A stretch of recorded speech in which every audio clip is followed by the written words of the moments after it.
అదే RTV app వార్తల్ని క్షణాల్లో చదివే అవకాశం ఉంటుంది. ఒక న్యూస్ పేపర్, ఒక టెలివిజన్ ఛానల్ మీ చేతుల్లో ఎప్పుడూ ఉంటాయి. మేము సొంత వాళ్ళలాగా ట్రీట్ చేస్తాం సార్. బయట వాళ్ళని ఏదో సాధించాలని అట్లంతా ఏమి ఉండదు. టీచర్స్గానే రెస్పెక్ట్ఫుల్గా చూస్తాం.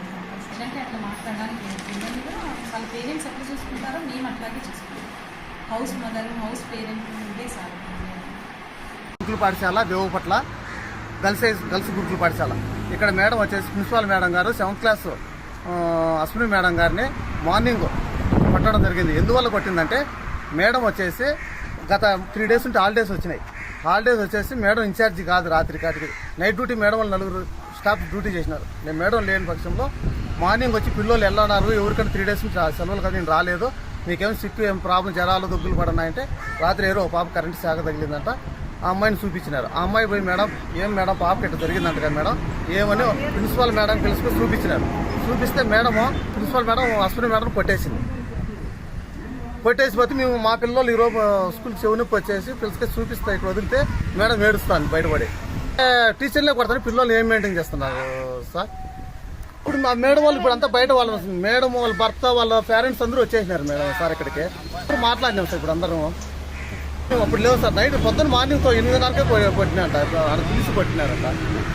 7th class Ashwini madam. Night madam లేదు సార్ డ్యూటీలో, నైట్ డ్యూటీ లేదు.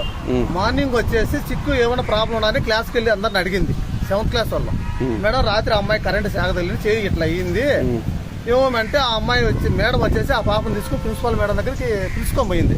మేడం రాత్రి ఏదో ఇబ్బంది జరిగిందంట కదా మేడం చూడండి మేడం అని అడిగింది. అడిగితే మీరు ఏం చేస్తున్నారనేసి మేడం కొట్టేసి 7th క్లాస్ వస్తుంది మేడం. ఆ మేడం ఏడుచుకుంటా నేనేం తప్పు చేసినాను, నేను డ్యూటీలు లేను కదా రాత్రి, నన్ను ఎందువల్ల కొట్టాలని ఆ మేడం ఏడుచుకుంటే వాళ్ళ భర్తకు ఫోన్ చేసింది. వాళ్ళ భర్త లాయరు, వాళ్ళ ఫాదర్ కూడా లాయరు, వాళ్ళందరూ ఇక్కడ వచ్చిన్నారు. అట్లా విధంగా జరిగింది సార్ రాత్రి పొద్దున్నది. పేరు నారాయణ సార్, మా పాప పేరు ధనేశ్వరి, 7th క్లాస్ పుట్ట దగ్గర 2-3 కిలోమీటర్లో. ఆదివారం నా పొద్దు పాపకు వచ్చి చెవును వస్తుంది నేను ఫోన్ చేసినారు. ఇక్కడ నేను బాగా పెడితే తోట వేసుకున్నాను సార్ టమాటా, అక్కడ వలస వెళ్ళిపోయినాం. అక్కడ ఫోన్ చేసి 6 గంటలకు ఇక్కడ వచ్చిన గురుకుల పాఠశాలకు.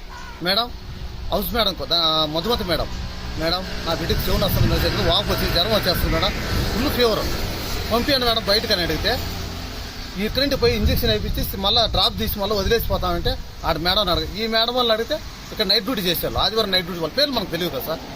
ఒకరి మీద ఒకరు పెట్టుకుంటాం, మాకు రెస్పాన్స్ కావడం లేదు. అప్పుడు నేనేమనంటే టీసీ ఇచ్చేసి మేడం రేపు సోమవారం వస్తాను 9 గంటలకు, పాప సచ్చిన బతిని అక్కడే ఉండియండి, నా టీసీ నాకు ఇచ్చేయండి, నా బిడ్డని తీసుకుని వెళ్ళిపోతాను అని గట్టిగా మాట్లాడాక అంతవరకు వద్దులేండి 5 నిమిషాలు ఉంటా పంపిస్తానండి, 8:30-9 గంటలు బిడ్డ పంపిస్తాను. ఏమంటే నాకు 2 కిలోమీటర్ దగ్గర కాబట్టి నేను ఉన్నాను, బయట 60 కిలోమీటర్లు 50 కిలోమీటర్లో వాళ్ళ పరిస్థితి ఏంటి సార్. బిడ్డలకు కన్ను సేవు బాగుంటే కదా వాళ్ళు చూసే వినేదానికి, లేనప్పుడు ఏమో ఇబ్బందులు. మీరేం చూస్తున్నారు ఇక్కడ? ఒక బాత్రూమ్ కూడా లేవు, వాటర్ కూడా ప్రాబ్లం ఉన్నాయి, శిస్తు శ్రమతో ఉండాలి.